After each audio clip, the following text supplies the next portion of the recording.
મહેસાણા કેન્દ્ર સરકારને 12 વર્ષ પૂર્ણ થતા રાજ્યસભા સાંસદની પ્રતિક્રિયા સામે આવી છે।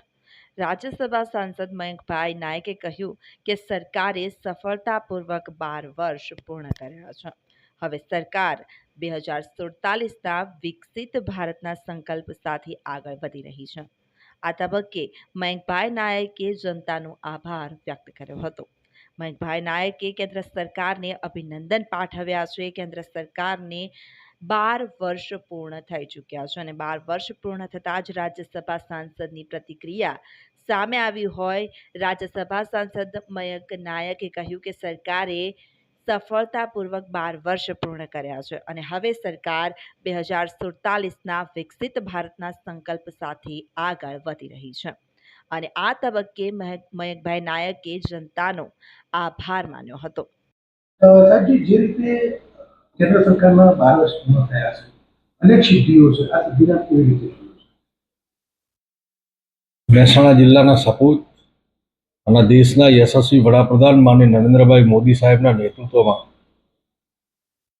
કેન્દ્ર સરકારને સતત ત્રીજી વખત એનડીએના શાસનની આજે 12 વર્ષ પૂર્ણ થયા છે। એ બદલ હું માન્ય પ્રધાનમંત્રી શ્રી આદરણીય નરેન્દ્રભાઈ મોદી સાહેબને ખૂબ ખૂબ અભિનંદન આપું છું અને દેશની જનતાનો પણ આભાર વ્યક્ત કરું છું કે માન્ય પ્રધાનમંત્રીના વિકાસની રાજનીતિમાં જે એમને જનમત એમના તરફી સદાય રહ્યો છે એના માટે દેશની જનતાનો પણ હું આભાર માનું છું।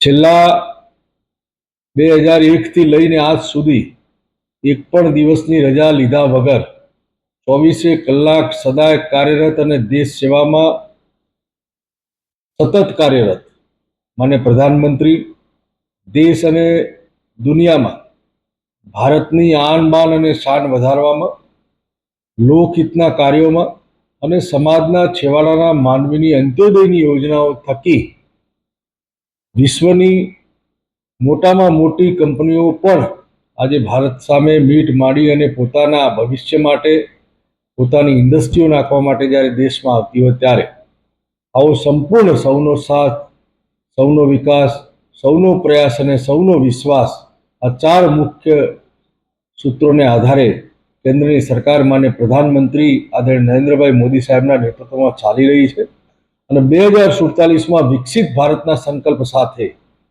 ભારતની જનતા આજે વિકાસની રાજનીતિ સાથે જોડાઈ રહી છે। ત્યારે હું પુનઃ આજે કેન્દ્ર સરકારના 12 વર્ષ પૂર્ણ થવાના નિમિત્તે માન્ય પ્રધાનમંત્રી આદરણીય નરેન્દ્રભાઈ મોદી સાહેબનો હૃદયથી અભિનંદન વ્યક્ત કરું છું અને દેશની જનતા માન્ય પ્રધાનમંત્રીની આ વિકાસની રાજનીતિમાં સતત વોટ કરવા બદલ આભાર પણ પ્રગટ કરું છું। તરુણ પ્રજાપતિ, લાઈવ 24 ન્યૂઝ, મહેસાણા।